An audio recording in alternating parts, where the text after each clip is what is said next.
On the morning of May 14, 1988, Amaury Riviera, a young man from Puerto Rico, photographed a giant disc, followed and circled by two jet interceptors. What makes the sensational pictures even more interesting is Riviera's claim that he had contact with the occupants of this UFO. Hello, my name is Amaury Rivera. I live in Puerto Rico, and back in 1988, I was working in a nightclub, and there was a musical group there. One of my cousins wanted me to photograph the musical group, and she loaned me a camera with some film. On my way back home, I encountered two small beings, two small strange men, which I didn't think were men from outer space. And they took me somewhere where there were other people besides myself, other human people, like from Puerto Rico, I guess.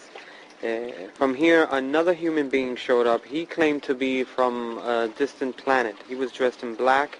He had a dark skin, but he was not a Negro. He had a long black hair up to the shoulders, and he spoke to us with the mouth, verbally, and no telepathic speaking.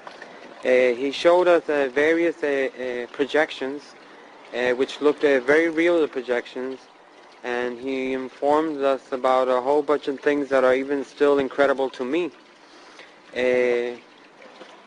Then they returned me to... What did this holographic projection show? The holographs were mainly, the first one that I can remember was like a short trip through space. We saw where he came from, where he said to be from. We saw his people, we saw the houses that they used.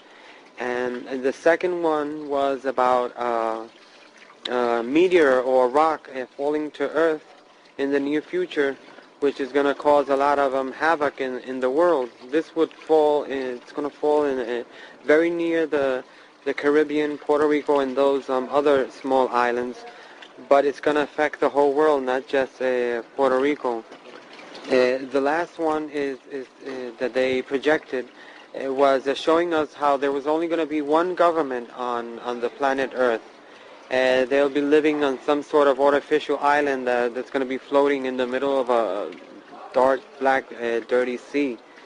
And then this man returned me to my car again and left me somewhere different from where the whole ordeal had started. Apparently, they took me with car and all. After this, at this given time, I heard some jets in the sky, and I still had my cousin's camera, and I took the pictures, 4 of which I'm making public nowadays.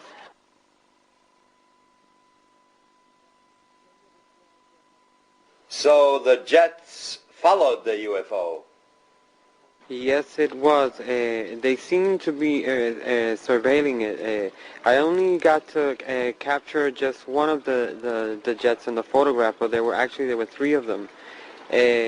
Or maybe I got in one of the photos one, and in the second or third I got one of the other ones, because they would go around it very far away, and while this one was closer, and turn, very far, very far. And by the time this one was coming back, another one was turning over there.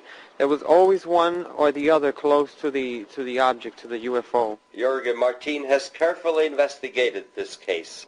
Rivera's case is, to me, is a very special one and a very important one, because in Amaury's case, he was abducted and he was taken away by aliens. One of them was human-like, and 2 small creatures that they explained to him were some type of genetical or biological organic android that they made to do some chores outside, so they don't have to risk themselves in our environment. That's what they explained to him, the so-called human alien that he saw in the craft. And it's important also because of the evidences that he has on the case, because when he was released, he had a camera with him, and he was able to take pictures of the object that apparently had abducted him, the craft, flying saucer type, and also some jet fighters from the United States excuse me, F-14 again. In most of these cases in the island, F-14s are involved with these situations of chasing and harassment and checking on these objects when they are seen in the different areas of the island. And he was able to get them in those pictures together. So this clearly, when you see those photographs, it's obvious that the government has been lying for many years, because there's the UFO there, and there's also the jet fighters dealing with the situation, which they denied for more than 40 years. It's there. Were you able to locate any other witnesses? That's what I was going to explain at this moment, Michael. The Amoris case is also very important because I have several people who apparently had been contacted by the same alien that abducted Amori and the small ones that were with him in a separate fashion. They have nothing to do with Amori's incident. This being, this human-like alien, is contacting people all around the area of the southwest of Puerto Rico. I have people from the town of Yauco who seem to have been contacted by this man. I have this fisherman, Andres Maldonado, who I got in contact with Amori because he told me several things Amori had told no one before, only I knew them, about the name of the alien and all the details that he was using to check on the people who really may have been in contact with the same being the night he was abducted, because there were about 14 other people there in the craft that night. And when Maldonado told me all this information that he couldn't know because he was not involved with the Morris case, I got them together. And at this moment I have about 3 different people who seem to have been in contact with the same alien. So they are doing something, and they are getting in contact with more and more people and preparing people for something. And this is very important because all this corroborates Amori's incident also.